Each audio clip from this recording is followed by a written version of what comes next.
ప్రముఖ artist fish Venkat గారు జరిగిపోయిన విషయం తెలిసిందే. అయితే ఇప్పుడు ఆయనతో యాక్ట్ చేసిన వాళ్ళందరూ కూడా ప్రతి ఒక్కరూ ఆయన్ని చూడడానికి అయితే వస్తున్నారు. మనతో పాటు అంటే ఆయన గబ్బర్ సింగ్లో ఎంత పేరు వచ్చిందో తెలుసు. గబ్బర్ సింగ్ యాంగ్లో ఒకరైన గబ్బర్ సింగ్ ప్రవీణ్ గారు మనతో పాటు మాట్లాడదాం. అన్న చెప్పండి, ఎలా ఉండేది మీతో ఆయన అనుబంధం? గతంలో మీరు ఆల్రెడీ చేసినటువంటి సీన్స్ చాలా సూపర్ హిట్ అయ్యాయి. స్టిల్ ఇప్పటి వరకు కూడా అవి ఉంటూ ఉంటాయి.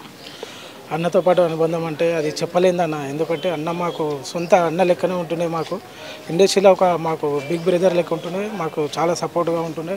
ఎక్కడ పోయినా మాతోని మంచిగా మాట్లాడి, ఎక్కడున్నా సరే సెట్లో కానీ ఎక్కడన్నా కానీ బయట కానీ ఎక్కడ కలిసిన అన్న మాతో చాలా అనుబంధంగా ఉంటుండే. అన్న చాలా బాధాకరమైన విషయం అన్న. సో అంటే ఎప్పుడు తెలిసింది మీకు ఇలా ఆయన హెల్త్ బాగాలేదన్న విషయం మీకు? అంటే కొంతమంది మీరు వచ్చి కూడా హాస్పిటల్లో పరామర్శించిన సందర్భాలు ఉన్నాయి.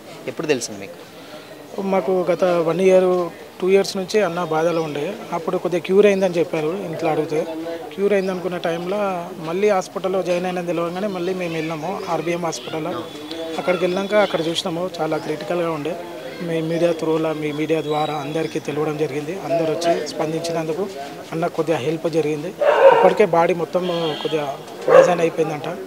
లివర్ ఇన్ఫెక్షన్ ఇవన్నీ జరిగినాయి. దానివల్ల అన్న ఇవాళ మన మధ్యలో లేదు. అంటే నార్మల్గా ఆయనకు దాతలు కూడా చాలామంది సహాయం చేయడానికి ముందుకు వచ్చారు. అంటే ఆయనను మళ్ళీ స్క్రీన్ మీద చూడాలి, ఆయన యాక్టింగ్ని, సో ఆయన మనల్ని ఎంటర్టైన్ చేయాలి కూడా చాలామంది వచ్చారు. బట్ ఇలాంటి టైంలో కూడా అంటే ఫైనాన్షియల్గా ఎంత సపోర్ట్ చేసినా కానీ బ్రతకపోవడానికి కారణాలు ఏమై ఉంటాయి సార్? ఫైనాన్షియల్గా అంటే అన్నకు మంచి సపోర్టే ఉండే. మన ఫిలిం ఇండస్ట్రీ నుంచి కూడా మన హీరోలు కానీ మన తెలంగాణ వాళ్ళు, మన మినిస్టర్లు వాళ్ళు కూడా వచ్చి హెల్ప్ చేయడం జరిగింది. కాకపోతే అన్నకు మెయిన్ బాడీ సహకరించలేని వల్లనే అన్న మన మధ్యలో లేడని చెప్పి అనుకుంటున్నాం. అన్న డాక్టర్లు అదే చెప్పారు.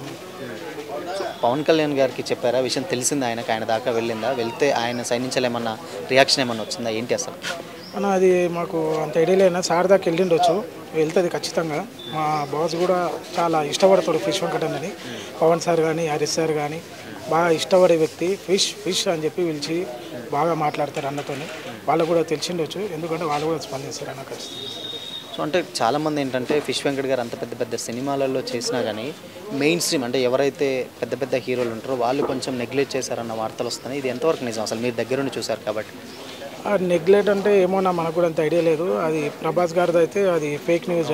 అది పెద్ద పెద్ద అలచలైపోయింది. ఎందుకంటే వాళ్ళు ఏమన్నారంటే ప్రభాస్ నుంచి ఒక 50 lakhs వచ్చినాయి అని చెప్పి ఫ్యామిలీ కూడా చాలా సంతోషపడ్డారు. ఎందుకంటే మా డాడీ కూడా లేచి మళ్ళీ వస్తుండన్న అని చెప్పి మాకు కూడా చెప్పడం జరిగింది. మేము కూడా వెళ్ళి మాట్లాడడం జరిగింది. తర్వాత కాల్ చేస్తే వాళ్ళు లిఫ్ట్ చేయలేదు. అది ఫేక్ కాల్ అని తెలిసింది. మళ్ళీ మీడియా ద్వారా అది ఫేక్ కాల్ అని చెప్పి చెప్పడం కూడా జరిగింది అన్నది. సో లాస్ట్ టైం మీరు ఎప్పుడు వచ్చి ఆయనతో మాట్లాడినటువంటి సందర్భాలు ఉన్నాయి. సో అంటే ఎలా ఉంది ఆయన? అంటే నార్మల్గా నేను మళ్ళీ వస్తాను, నేను రికవర్ అవుతానని చెప్పడం జరిగిందా? మాట్లాడే సిచ్యువేషన్ ఉందా అసలుకి? ఏంటి మాట్లాడినామన్నా? ఏది మన ఇక్కడ ఆర్బీఎం హాస్పిటల్లో మాట్లాడాము అన్నతోని. అన్న లేచి ఉన్నాడు, ఏదో వాటర్ తాగిండు, మంచిగా మాట్లాడి నేను ప్రవీణ్ బాగున్నావా అని చెప్పి మంచిగా మాట్లాడిండు. చాలా సంతోషంగా అనిపించింది. అన్న బ్యాక్ రావాలి అంటే చూద్దాం, కలిసి చేద్దామని కూడా మాట్లాడిండు. కాకపోతే మళ్ళీ తర్వాత అన్న సిక్ అయిన తెలియగానే మేము అక్కడ హాస్పిటల్కి వెళ్ళాము. ఇక్కడ మనది పటాన్ చెరువు కాదు, అది వేరే హాస్పిటల్ షిఫ్ట్ చేసారు. అక్కడికి వెళ్ళడం జరిగింది. అక్కడికి వెళ్ళి పోయి చూసినాం. హాస్పిటల్లో ఐసీయూలో ఉండే అన్న చాలా సీరియస్ ఉండే. అప్పటికి ఫ్యామిలీ మెంబర్స్తో కూడా మాట్లాడడం జరిగింది. డాక్టర్తో కూడా మాట్లాడినాము.